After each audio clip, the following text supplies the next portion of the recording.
Help me out on this one on tonight. Okay, I think we're live. I'm just talking, rehearsing a little bit. Good evening, everyone. Good evening. Good evening. Good evening. I am Lady Victoria from Victoria School of Etiquette, where we offer a solution to all of your etiquette dilemmas. And it is Friday night. We are at the end of the work week. I'm really glad to be here. My work week is not over because I have to work tomorrow and Sunday. That seems so unfair. Anywho, um, please like and share and tag. Please tag members of your social media platforms in this post for tonight. It's Friday night, I said, and because it's Friday night, I am doing bedtime chronicles on tonight. My lighting seems just terrible on tonight. I can't get it just how I want it. Every time I change it, it changes back. So I apologize for the dark picture. But anyhow, Friday night is when I oftentimes do bedtime chronicles. And tonight is bedtime chronicles, and the topic is change after trauma. Change after trauma. Um, I am Lady Victoria. For those of you who may not know me, this is my Facebook fanbook page. And as I said in my introduction, my etiquette school, where we offer a solution to all of your etiquette dilemmas. And I'm broadcasting to you live tonight from the great windy city of Chicago. We like to call it Chi-Town because we're the best in the Midwest. And Victoria School of Etiquette, we are glad to have you be a part of our platform on tonight. So we are discussing tonight, like I said, good evening. It's not afternoon. Good evening. Good evening. Thank you for joining. I was saying, please like and share across your various social media platforms. I'd appreciate you doing that. For my YouTube viewers that will be able to watch this more than likely tomorrow, thank you for clicking the subscribe button. And for those of you that have not followed me over on YouTube, please go over to my YouTube page by the same name, Victoria School of Etiquette, and join us over there in that community as I am working to grow that community as well.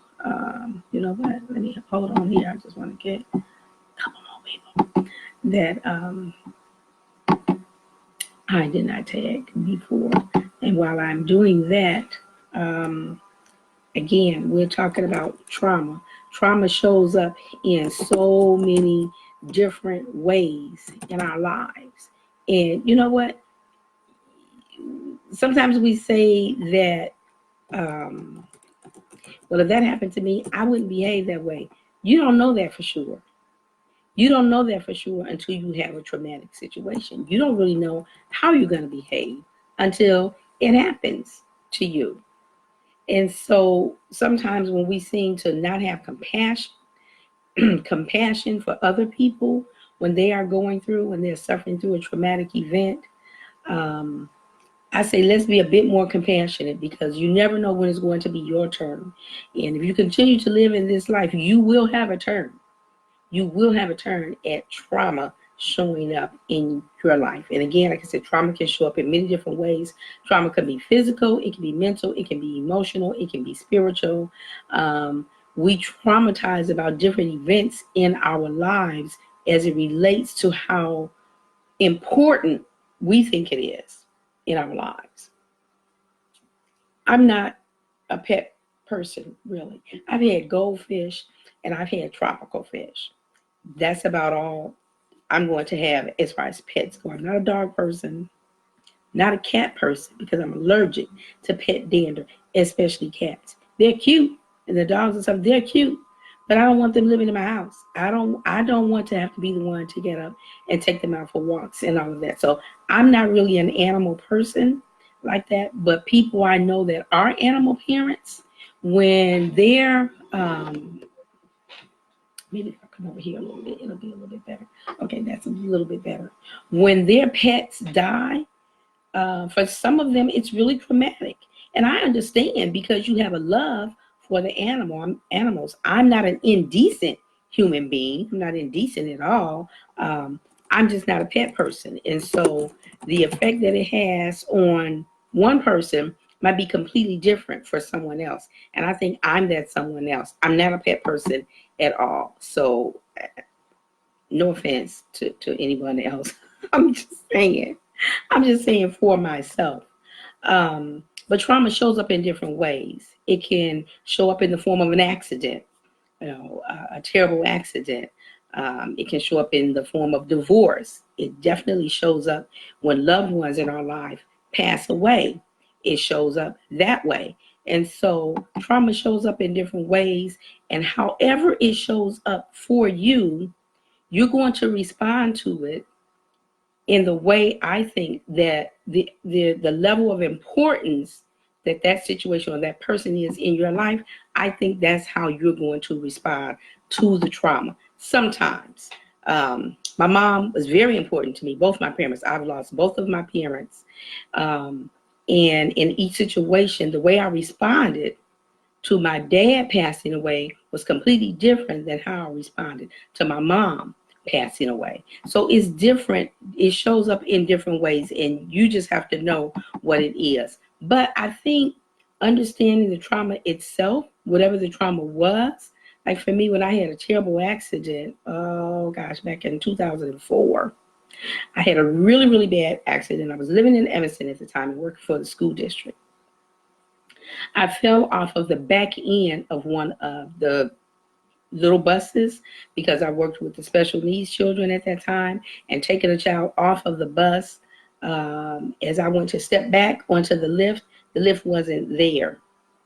The lift wasn't there for me. I heard the lift moving, so as I was backing up, I just assumed that the lift would be there for me to step onto with the child in the wheelchair. There was no lift, and I fell all the way off the back end of that bus and had a terrible accident.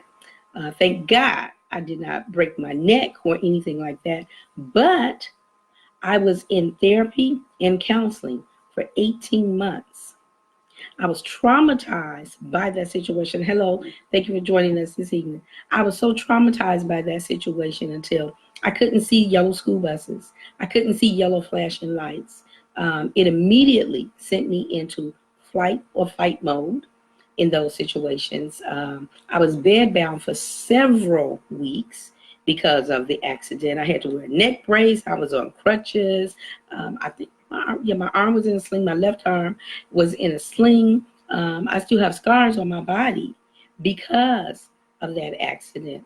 My children were also traumatized along with me. My younger two children, they were really young at that time, and in their minds, their mom was going to die.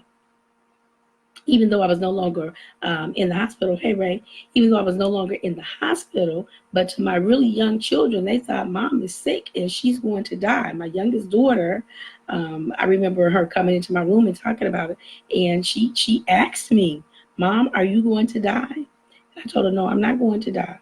I'm not going to die. But I was traumatized, and because of the severity of the accident and how it impacted me, it impacted my young daughter in a traumatic way as well. So sometimes when we're suffering from trauma, loved ones around us suffer along with us in different ways. And like I said, for me, the accident had me indisposed for 18 months. It was a long time before I could stand at the kitchen sink and wash dishes. I could not do that. I could not stand up and prepare a meal for my family, for my children. Thank God for my church community at that time. They were kind enough and compassionate enough to send food over. I think they took turns, like every week it would be someone different sending food over. One young lady came over and washed my daughter's hair and braided it up so that I didn't have to worry about her having to try and do her hair. And I couldn't at the time because my left arm was injured. I couldn't raise my arm above my head. So my own personal care routine was dramatically impacted because of trauma. So what happens to us when we're in traumatic situations? Like I said, it was 18 months. I couldn't drive my car or anything. I got brave towards the end and thought that I would be able to drive my car just up the street a little bit to go to the Target, I think. And by the time I got to Target, I was shaking so bad. I was in such bad shape until I had to call my oldest son. And he had to come and get me because I could not drive myself back home. I shouldn't have been driving anyway. The doctor had not released me to do so. But trauma, I was so tired of being in the mode that I was in. I wanted my old life back, but I couldn't have it back because of how I had been changed because of this trauma. My body had been changed. My mind had been changed. My thought processes had been changed. My ability to interact with my children, my family, and others had been changed because of this trauma. Now, I didn't really think about it so much at the time. And the doctors did tell me, but I didn't really focus on what they were saying. Again, too, that too was part of the trauma. I couldn't think in the same way. I had a concussion. The doctor showed me kind of what a concussion looks like, how they describe it, how the medical profession describes it when you have a concussion. He showed me a bottle, a jar that he had in his office. And he had put 2 eggs in there. And he said, the egg, Mr. Bose, this is your brain. The eggs were my brain. And they had liquid in it. He said, now, you had an accident. He took the jar and shook it up vigorously, violently. So what happened to the eggs inside? They all cracked up. There was liquid everywhere. Egg yolk and all of that, was all contained in the jar. But he said, this is what happens to your brain when you have a concussion. Things get all shook up on the inside. There's some things to this day I don't physically remember about my accident. I just know what people told me. That's what I remember. I remember what people told me, but I don't remember some of the things that they said. I remember at the time, I couldn't remember anybody's phone number. Now, we have cell phones, and oftentimes we don't remember phone numbers because we have cell phones, and we just pick up our phone and, just go to the person's name and it automatically calls them. But there were some numbers that I knew by heart. I couldn't remember those phone numbers to call people. I couldn't remember who to call.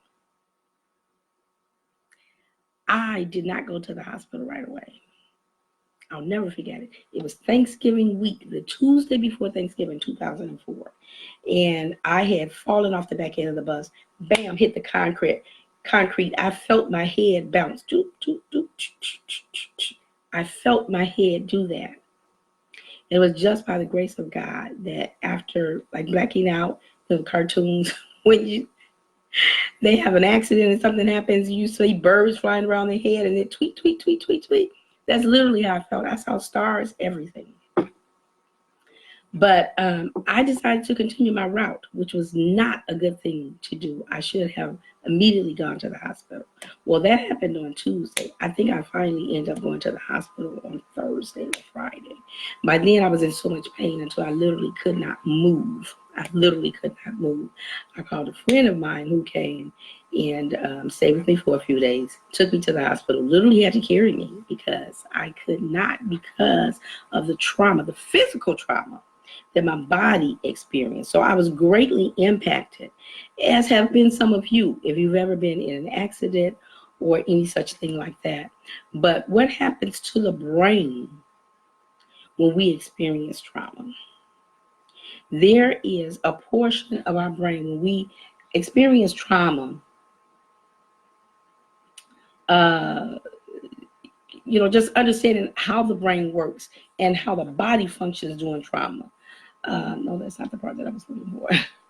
I have some notes here. Okay. So when we experience trauma, there is, let's see, it's like being in a bad spot and you trying to get out. My job too, they wanted me to come back to work as soon as I possibly could. I couldn't come back to work because I was still trying to get up off of the ground. I was still trying to function in my daily life. So I experienced, of course, PTSD, post-traumatic stress disorder. And some of the symptoms of post-traumatic stress. You have nightmares, flashbacks, panic attacks, which I had all the time, startle response, which I did have. And I thought about the event over and over and over again. I didn't want to think about it, But as I was laying there incapacitated, unable to do anything, it was all I could think about. And so I wanted to create an accounting of this event. So I decided to journal. It's so funny. It's funny now. It wasn't funny then. I decided to keep a journal of what I could remember, or just writing down the dates and the various pain that I was in and the thoughts that were going through my mind. And so I was writing it down, or so I thought I was writing it down. But remember, I had a concussion. So when I would go back to look at my notes, all it looked like was scrabble. There was no legible writing there. But as I was writing, I thought that it was. But it wasn't, because my brain was scrambled. And every time I thought about the event, it was reliving that exact moment all over again. So when a person experiences something traumatic, adrenaline and other neurochemicals rush to the brain and print a picture there on that portion of the brain. The traumatic memory loops in the emotional side of the brain, disconnecting from the part of the brain that does reasoning and cognitive processing. So whereas we would be in an accident or have a traumatic event, whether it's divorce, whether it's a person dying, whatever your traumatic event is, that part of the brain, we would think that it wants to protect you, but it's like it separates. And there's one part of the brain where the memory of it is always there. There's the other part of the brain that's completely disconnected from that. And so the part of the brain that's completely disconnected can't help the part of the brain that's constantly remembering it all of the time. I'm not a clinician. I'm just reading my notes, right? So I don't know why that happened, why that happens that way, but it's supposedly a way to protect us. But it doesn't seem like or feel like protection at all. Speaking from personal experience, for me, it didn't feel like I was being protected every time I went into flight or fight mode. Excuse me. I didn't feel protected when I would go to prepare dinner and literally couldn't. I couldn't stand long enough. The whole left side of my body, excuse me, was affected more so than the right side of my body. I'm right-handed, but because this arm was in a sling and I couldn't really raise my arms above my head, it was hard to do anything. It was hard to take care of my children. It was hard to take care of myself. And so I was bedbound for several weeks. Now, the short part of the long story is, of course, I got over all of that. But it took, like I said, 18 months of therapy, physical therapy, sitting down with a psychologist, sitting down with the doctors, talking about it, trying to help me piece me back together again. And it wasn't working. I had all kinds of side effects to the medicine that I was taking, to the pills that I was taking. And I finally told the doctor, here, you can have these back, because they aren't helping me. As a matter of fact, they are making me worse. So how do we change after trauma? How do we find a place of healing? How do we find a place where we can come to terms with what has happened to us? Now, thanks be to God, like I said, that I was able to get over mine, but some people never get over the trauma that they suffered. Some people never get over it. Like I said, whether it's a divorce, whether it's a loved one dying, some people find themselves, unfortunately, in the same situation year after year after year.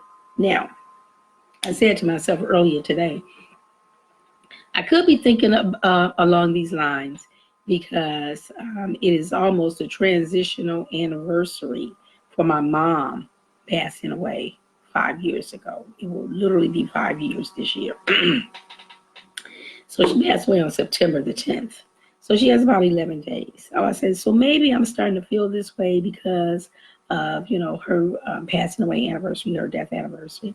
But I you know what? I don't feel sad. I can't say I never felt sad, because I do miss my mom. I really needed her in these last few weeks. I mean, I really, really needed her to talk to. I really, really needed her to just, for me to go over to her house and just sit in her chair and just chat. Or I needed one of those 3-hour long conversations where we keep saying, okay, we're going to go. But it ends up being 4 hours, 5 hours, because we're not done yet. So I've needed her in recent weeks. So I said, well, maybe this is the reason why I've been feeling this way for the last several days or what have you. It could be that. It could just be the stress of my own job. It could be a lot of different things.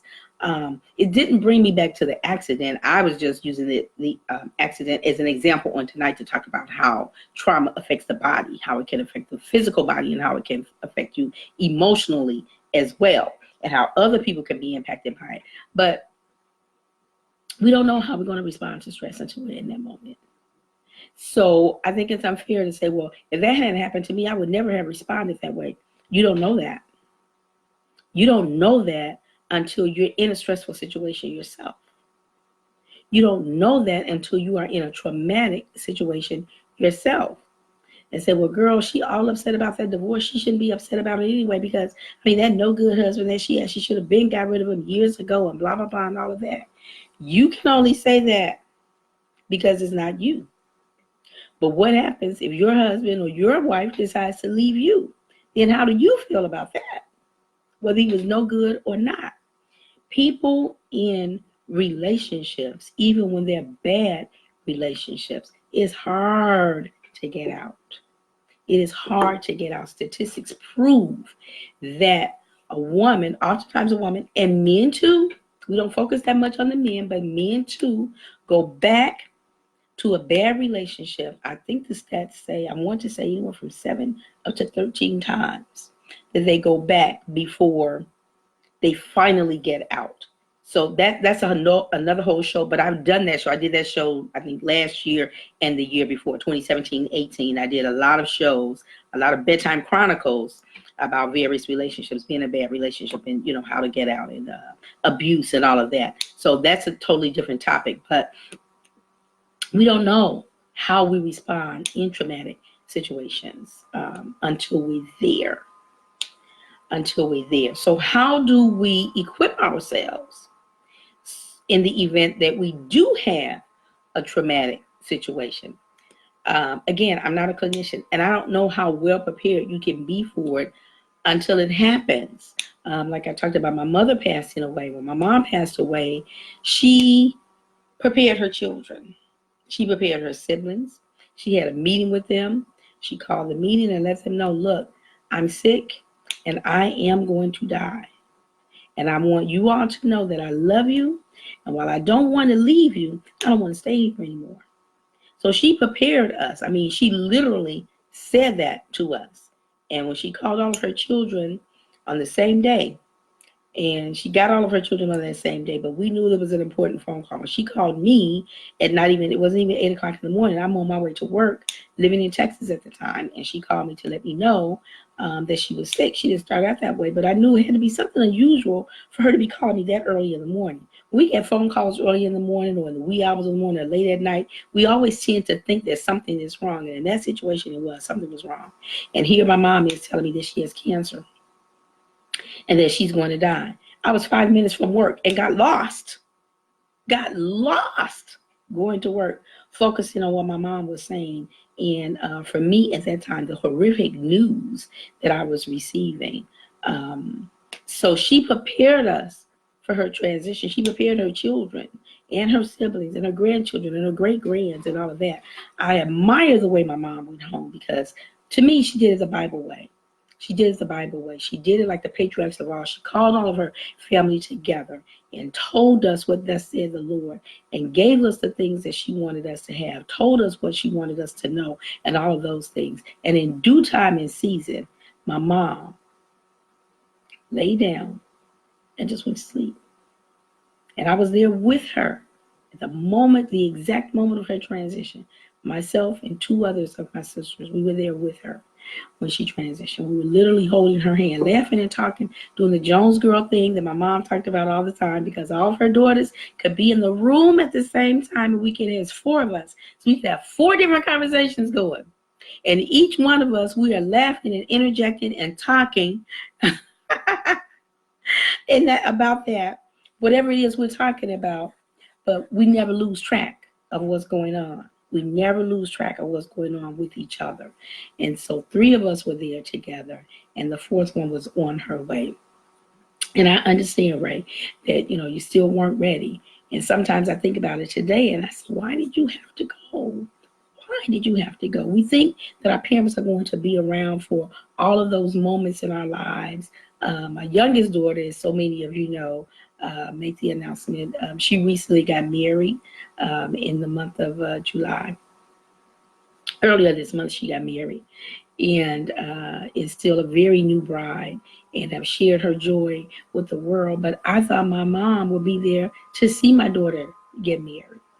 I thought my mom would be there to see my daughter graduate high school. But she wasn't there for either one of those occasions. I thought that she would be there to see my grandchildren, the new ones that I have, but she's not here. So what do we do? Do we just curl up in a ball and, just mourn this thing all over again? Is that what we do? No, it's not. And it's really not the best place to be. We should mourn. I believe everyone deserves that opportunity to mourn their loved one. But we have to realize that life does go on. But death is so final. Death is so final. There's just no coming back from that. Now, I've had both my parents to pass. My dad passed away in 1991, totally unexpected, the victim of a violent attack that resulted in his death. Gunshot wound to the face and in the top of his head. He did not survive. That's another situation, where I remember what people told me happened when I got the phone call at work. We're talking about trauma on tonight, and we're talking about how we are changed by trauma or afterwards. I never forget, I was working in Filene's basement at the time. Y'all remember Filene's basement first came to Chicago. It was downtown on State Street. And I was working there. And that Saturday morning, I had the hardest time getting out of the house, going to work. And I had to make myself just go, just like go. Go to work, so I didn't want to be late. But it was no sooner that I got there than a little bit after arrival, I got the phone call that my boss told me, you have a phone call coming to the office. Actually, she sent someone to get me. She was in the office. Well, my sister and my mom had called and asked to speak to the manager. They told her first. And so then she sent for me. I remember what people told me. When my sister said our dad was dead, I was told that I let out a scream so loud that I could be heard all over the store. If you remember Filene's basement, it was a big store. The office was way at the back of the store, right? When you first came in, I think it was the jewelry department in front and coats and what have you. Cashiers, we were kind of in the middle, and I was a cashier.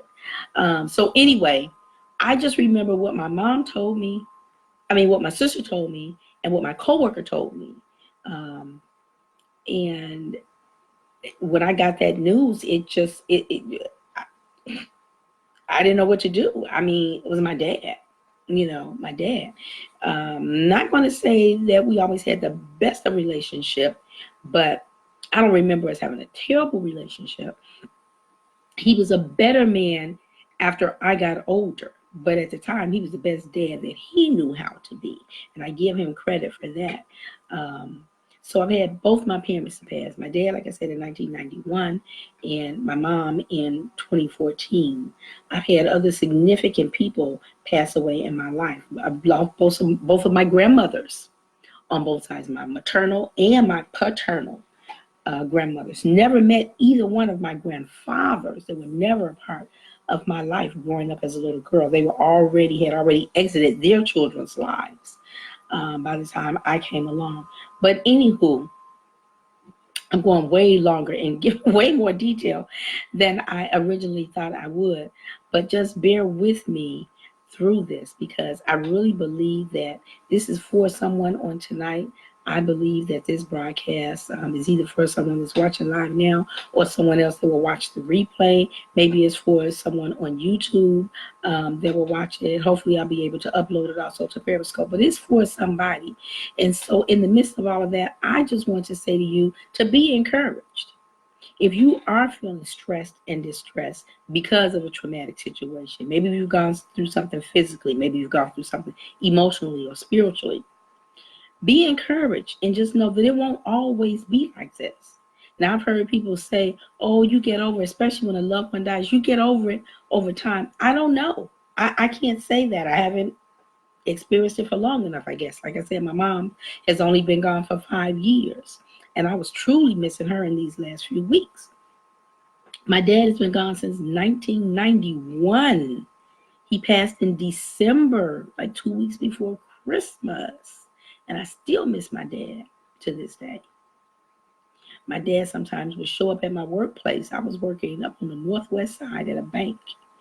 And my dad would show up sometimes at my workplace, unannounced, unexpected, bringing me a hamburger or something, or just letting me know, look, you won't be getting off for another couple of hours. And, I will wait, but I can't, baby girl. So I want you to be careful going home. He would do things like that. He would come to my house, come to my apartment and bring movies for the kids. Ray, I'm sure you remember some movies that he brought over to the house for you and John to watch. And just things like that. He would come over. He came over. I think I bought a new VCR, something, and he came over and hooked it up. And sometimes he would come and bring food. I'm like, what? My dad was a pretty decent cook. So I miss those things. I miss that my dad missed out on his other grandchildren. I only had 2 children at the time, but now I have 4. Or later I have 4. But my younger 2 children never got to meet their granddad. He was gone by then. Rachel knew him for the longest because she was my firstborn. So we have these events in our life, in our lives, and it's traumatic. So how do we prepare ourselves? That was the question that I originally posed. I say, when you have an event that overwhelms you, whatever it is, and no matter how small it might seem to someone else, don't let anyone else minimize what you're going through. Don't let anybody minimize what you're going through. Okay? And so if you need therapy, please go get therapy. Please go get therapy from a licensed therapist. I'm not trying to offend the church or anybody. But sometimes, pastor is just not qualified. He might be a great preacher, a great teacher. He might be a great administrator in the church, and he might have wisdom and all of that. But sometimes our spiritual leaders aren't equipped to counsel us on the trauma and the various situations that we face in life. They're just not qualified. And that's why I say I'm not giving anybody advice about what to do. I want to share with you some of the research that I've done and what the research tells us that we should do. But I too personally believe that as people of God, as African American people, as African American women, as queens, we got our crowns and all of that, and looking all great on the outside and tore up from the floor up on the inside because of trauma. No matter what kind of trauma it is. And you all have heard me talk about it all year long. You heard me start talking about it last year. I'm still going to be talking about it until the book is out and published, and I'll be talking about it after the end too. You're going to read my story.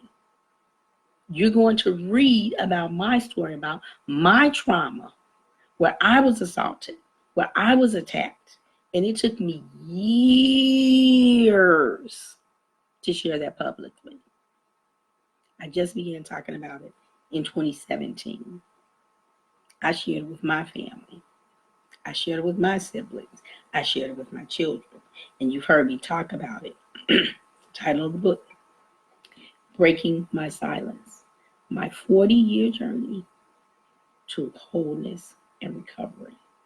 It's taken me that long because I told a trusted source, a spiritual leader, and that thing got turned around like it was my fault.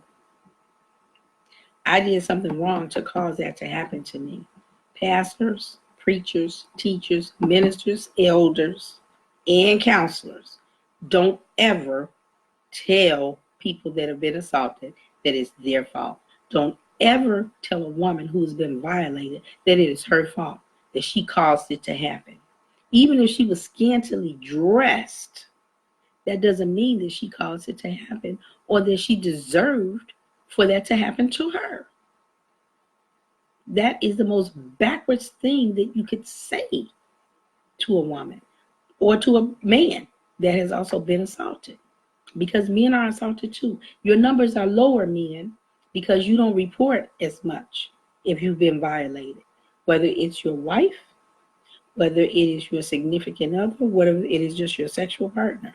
Men don't talk about their trauma publicly. But those that do come forward, you said you miss dancing, him calling me granddaddy's little baby girl. Oh, yes, Ray. Yes, I know. I still miss him so much as well. But to you spiritual counselors, don't do that to people. Don't do that. It made me literally shut down. I suppressed the memory of it and everything. There will be certain triggers down through the years that will come back to trigger that memory. Because remember, it's been imprinted on my brain. It's trauma. So it's been imprinted on my brain. Brain, I don't know why you do that to us, but it's been imprinted there. The picture of it. And I would literally see the picture of it. I would literally see the room where it happened. Okay? But you'll read about it in the book. You'll read about it in the book. Breaking My Silence. It's coming.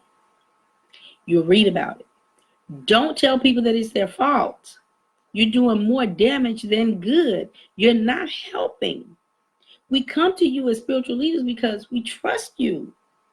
We trust that you would hold our confidence. We trust that you would be there to help us walk through this thing. We trust that you would be there to counsel us. You're not a trained counselor, but counsel us in the Word of God. Encourage us, build us up. That's how I felt, but that's not what I got.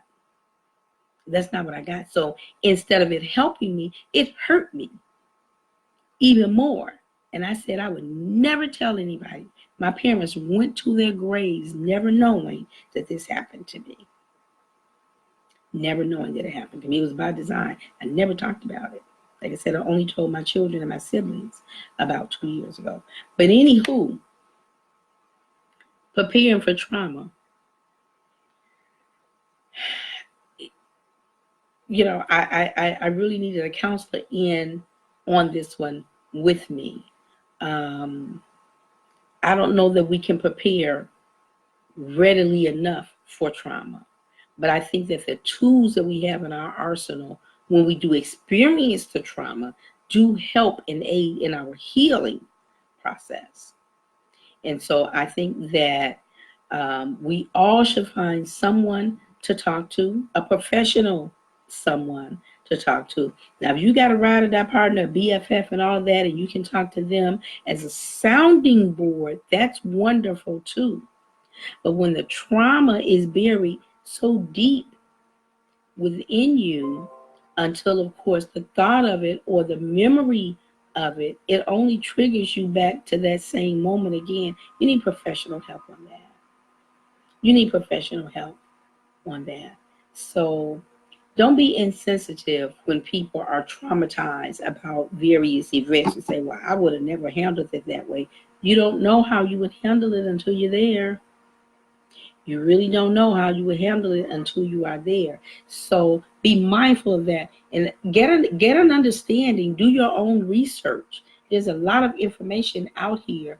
It talks about having PTSD, which is what I had for the 18 months that I was in therapy and the 18 months that I was recovering.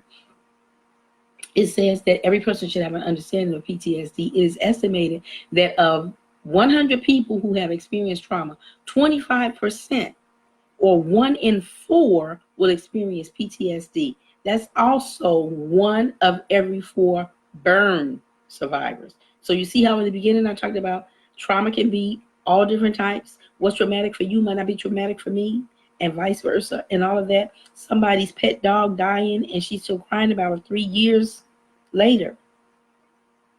To me, I'd be like, oh, well, my fish died. I flush him down the toilet. Ooh, bye, bye, blue fish. I really love you. Woo-hoo. That's it. But that doesn't mean that I should be insensitive to the person who's still talking about their pet that passed away, and they're still mourning them 2 or 3 years later. I have a girlfriend that had a cat. When a cat died, it was traumatic for her. For me, I was like, well, just a cat died. But it was her cat, her relationship with the cat, her relationship with the pet, and all of that. So let's not be insensitive to people in their traumas and how they are reacting. Let's educate ourselves.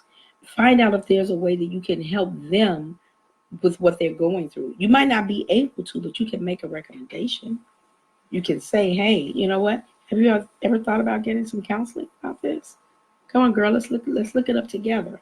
Or to your significant other. Sometimes men, they hide their trauma even more so than we as women do, because they're taught as men, be strong, you're a man, don't cry, and all of that and everything. Real men don't cry. Well, I beg to differ. Real men do cry. Real men do cry because you know what? They have emotions and feelings just like we do as women. They might not wear theirs on their sleeve like sometimes we often do, but it doesn't mean that they are any more demeaned because they had trauma and they don't talk about it. I'm going to go here for just a moment. The Me Too movement. The Me Too movement is the thing that triggered me coming out of the closet with my trauma that happened when I was in my 20s. All right, girl, I think I just was barely 20. If that much. No, I wasn't. I wasn't quite. But anyway, the Me Too movement is what triggered it for me. And I had planned, like I said, to never talk about it. I wasn't going to tell anybody, ever in my life.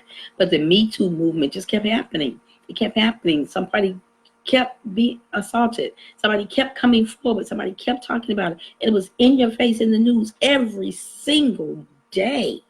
It was in the newspapers. It was on the radio. It was on television. It was on social media. It was everywhere you turned.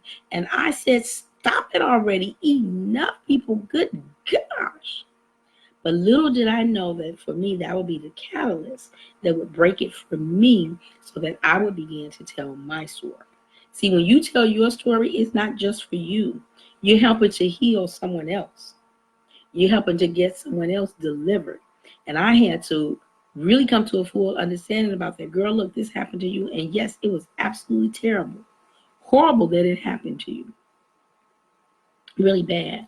But you need to help some other person. You need to help some other young woman or some other young lady be delivered by telling your story, by telling your testimony, by letting her know that it's okay to tell it. Nobody's going to look at you terrible. And if they do, then the heck with them. Too bad for them. They're the person that's in more trouble than you are because they're not even sensitive enough, right, to be able to receive it without devaluing you further than you've already been. So, you know what? You just have to dismiss those people because not everybody is ready for healing. Some people are so comfortable with their pain until they rather sleep with it every single night and get up with it every single morning and exist in that miserable state every day of their lives than be free. Now, I will never understand that. I will never understand that. But that's just some people. But you don't have to be that person. So whatever your trauma is, whatever your story is, loose your lips. Talk about it. The more you talk about it, the more you promote healing for yourself. You gain back a piece of yourself every single time you talk about it. So when I'm writing, the book, when I'm writing, I get to certain portions of it, and it's hard. And there have been times when I've gotten up from the table and said, I cannot do this, God. You said, tell it. You said it's time to tell it. I can't do it. But I come back to the drawing table because I realize that more than my freedom is at stake. Whomever has been assigned to me, I have a responsibility to help them. And so I don't want and can't have their blood on my hands by not opening my mouth and saying, this happened to me these many years ago. But today I stand before you, healed, whole, and free. That will give another person the courage to speak up about theirs. Do you know that there are some people walking around divorced and nobody knows that they're divorced, especially their family members, because they're too embarrassed and ashamed to share that they are divorced? There's some people that actually put up a facade. They still live in the same house, but they're divorced. Their children may not even know. And how traumatic is that going to be for them later? We have to speak up. And I'm talking especially to women. We have to speak up. Men, so do you. And men, can I ask you to do something for me? Can you let your sons know that it's okay to be tender? Can you please let the men know in your life that's in your circle? Can you let them know that it's okay to be tender? Can you let them know that it's okay to cry? It's not a sign of weakness, but it actually shows your strength. It shows something different about your character. It shows how concerned you are with whatever the situation is, whether it's something in your own backyard or whether it's something that's going on globally in the world. Can you please let the young men in your life, in your circle, know that it's okay? Please tell them that real men do cry. Whoever started that, real men don't cry, no, they got it wrong. Real men do cry because it shows their compassion. It shows that they have a heart. So stop saying that real men don't cry. Real men do cry and should. So embrace the young man that's in your circle. Mentor them in such a way, or be an example standing right before them. You may not ever sit down in a mentoring session with them, but you're mentoring them sometimes because you don't know who's watching you. You're being a mentor to them without you even knowing sometimes that you're being a mentor to them. When they see that you can get up and go to work every day, that you're taking care of your family and your wife, and you're not cheating on her, and you're not dogging out your kids, and you don't have a wife and a girlfriend, you're being a living example to them. And the Bible tells us that we are to be living epistles. We are to be the living word of God. We are to be the church to some people that's never coming inside the building. They're never coming inside the building. They're not even coming for a concert. They're not coming for Christmas. They're not coming for Easter. They're not coming. But they see you 5 days a week on the job. And they hear you say that you are a Christian. And then they see you get up on your lunch break and go outside and take a smoke. Or they hear you talk about how the pastor preached on Sunday and you were so encouraged and all this and everything. And then your boo calls. And they hear you and your boo talking. And they hear you all planning your weekend. Y'all not talking about going to the movies. Or you go out on your lunch hour, you go shopping, and you come back with your Victoria's Secret. Well, me and my boo, we going out this weekend. Yeah. But they're saying, I thought she was a Christian. You and your man rolling like that? That's another whole post. That's another whole post. And I promise you I'll do it someday. But not tonight. That's not what it's about. So I am just saying that we have to be so cognizant also of others around us. And we have to be so cognizant of how we carry ourselves and how we behave when we're saying the name of Jesus on our lips, but we're doing everything that our coworkers and that our neighbors are doing, and they're not claiming to be Christians at all. They'll tell you, girl, I'm not saved. They'll tell you, I'm not a Christian. I believe in God, but I'm not a Christian like you're a Christian. Don't get all mixed up and minced up over words, okay? Because you know what they mean. You know what they mean when they say that. But anyway, I'm going to cut it off because I've gone longer than I said I would. I got a late start, and I really didn't mean to go this long. Yeah, 50 minutes. So I'm about 20 minutes over time. Oh, that's a lot. So anyway, again, I just want to encourage anyone that might be going through various traumas in your life, find the right resources for yourself. I know that prayer works. I know that prayer works. Sometimes you need to sit down with a professional and talk it through.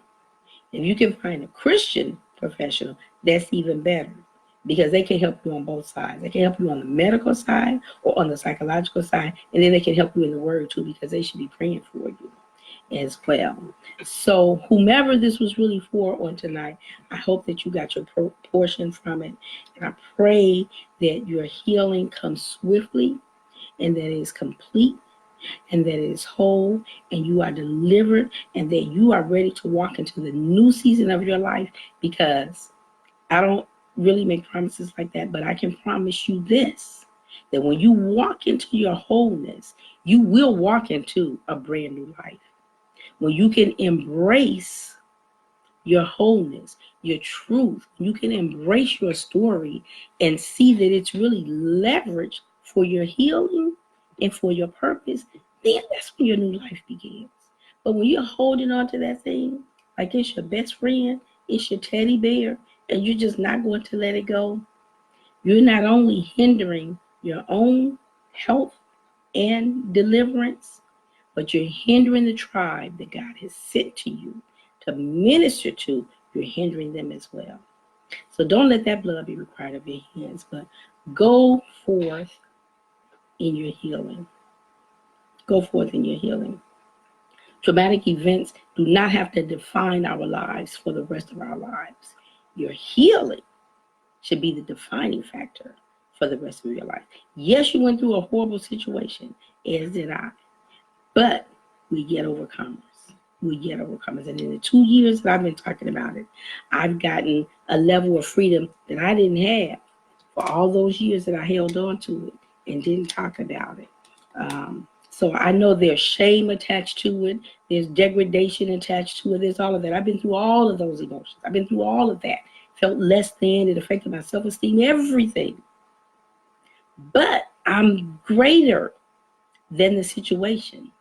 And when I have Christ living inside of me, you think that he wants me to stay in that place? You think that he hasn't wept for me for all these years that I held on to it and I didn't allow my healing to come forth? I know he did. Don't let that be you. Don't be like I was.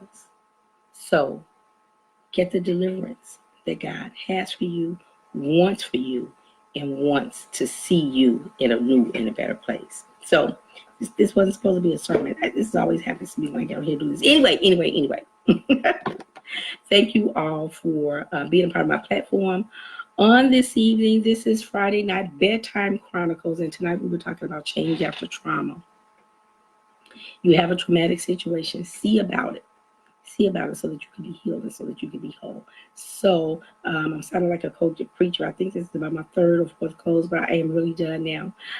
Thank you all for liking and sharing across your various social media platforms. I appreciate you being here. I am Lady Victoria of Victoria School of Etiquette, Bedtime Chronicles on a Friday night. And listen, we're going to wrap it up tonight, and I will see you all next week. But until then, be in your best etiquette health. And I'll chat with everyone later. Bye for now.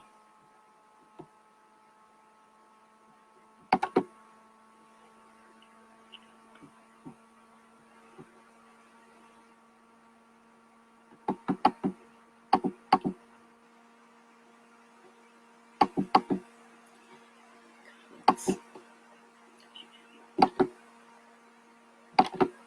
can end. There we are. Good night.